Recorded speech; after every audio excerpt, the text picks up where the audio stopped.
এরপর খ নাম্বারের দিকে যদি আমরা দেখি তাহলে দেখতে পাবো দৃশ্যকল্প 1 হতে ডি বিন্দুর স্থানাঙ্ক নির্ণয় করো। দৃশ্যকল্প 1 হতে ডি বিন্দুর স্থানাঙ্ক, তাহলে চিত্রটিকে আগে ভালোভাবে কনসেপ্টটা আগে বুঝি। ডি বিন্দু কোথায়, এ বিন্দু কোথায়, বি বিন্দু কোথায়, সি বিন্দু কোথায়, কোন বিন্দুটি কোথায় সেটা আগে নির্ণয় করে ফেলি, তারপর আমরা অ্যান্সারে যাব। এখানে দেওয়া আছে ডি বিন্দু, এ বিন্দু সাথে মান দেওয়া আছে, সি বিন্দু সাথে মান দেওয়া আছে, বি বিন্দু সাথে মান দেওয়া আছে, আর এ সি ডি এই কোণ দেওয়া আছে 90 ডিগ্রি। অবশ্যই তাহলে এটা লম্ব আর এটা অতিভুজ পিথাগোরাসের উপপাদ্য অনুসারে। এখন প্রশ্নে দেওয়া আছে ডি বিন্দুর মান স্থানাঙ্ক নির্ণয় করো। ডি বিন্দুর স্থানাঙ্ক, উত্তর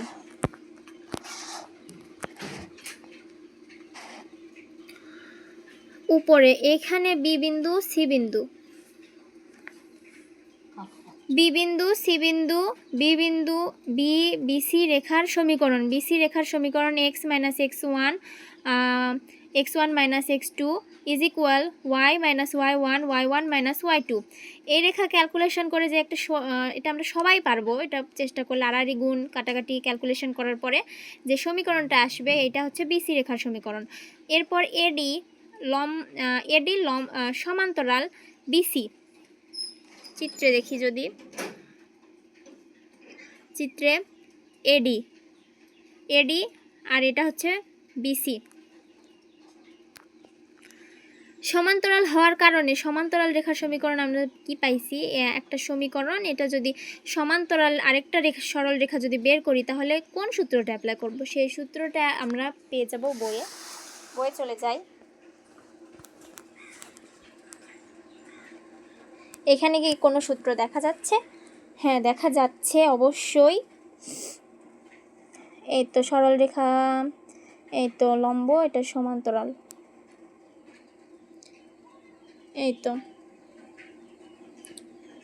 সমান্তরাল যে কোনো, এই তো এত সরল রেখার সমান্তরাল যে কোনো রেখার সমীকরণ, সমান্তরাল যে কোনো রেখার সমীকরণ ax plus by plus k, ax plus by, c থাকলে শুধু কে হয়ে যাবে। তাহলে চলে যাই, কোথায় ছাড়লাম, হ্যাঁ এই তো এখানে। তাহলে ax যা আছে তাই প্লাস ছিল, যেহেতু এখানে একটা মাইনাস আছে তার কারণে মাইনাস হয়ে যাবে, এত মাইনাস প্লাস কে, সি এর পরিবর্তে কে চলে আসবে। তাহলে এত বিন্দুগামী এ বিন্দু যেহেতু দেওয়াই ছিল তাহলে এখানে মান বসাতে হবে, মান বসানোর পরে একটা যে কে এর মান আসবে সেই কে এর মানটা আবার এখানে বসিয়ে দিতে হবে। তাহলে মান কি বের হলো, এবার এডি এর মান বের হলো।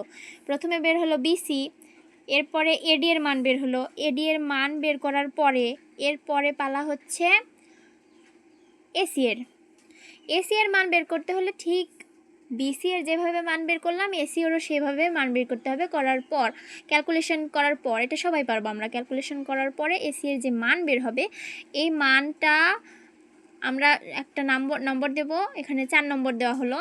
আবার যেহেতু কোণ দেওয়া ছিল উদ্দীপকে, তো এই কোণের মান 90 ডিগ্রি দেওয়া ছিল, যেহেতু 90 ডিগ্রি তাহলে আগেই বললাম এসি আর সিডি হচ্ছে পরস্পর লম্ব হবে। কোশ্চেনটা তোমরা স্ক্রিনশট দিয়ে মিলিয়ে নিতে পারো। লম্ব হবে এসি রেখার উপর লম্ব, এত যদি হয় তাহলে লম্ব রেখার সমীকরণ আবার রয়েছে এ আর বি। এর আগের ম্যাথটাতে আমরা সূত্রটা কনসেপ্টটা বুঝেছিলাম, এক্স এরটা আর ওয়াই এরটা চেঞ্জ হয়ে যাবে, শুধু সহগগুলো চেঞ্জ হয়ে যাবে। তারপরে 5 নম্বর সমীকরণটি সি বিন্দুগামী হলে এখানে আবার ঠিক একইভাবে কে এর মান বের করে সমীকরণে বসিয়ে দিতে হবে। এরপরে সিডি, অঙ্কটা খুব বড়, সিডি রেখার সমীকরণ একইভাবে বের করার পরে এই সিডি এডি এবং সিডি রেখার ছেদবিন্দু অর্থাৎ এত এবং এত বিন্দু ছেদবিন্দুই হবে নির্ণয় ডি বিন্দুর স্থানাঙ্ক।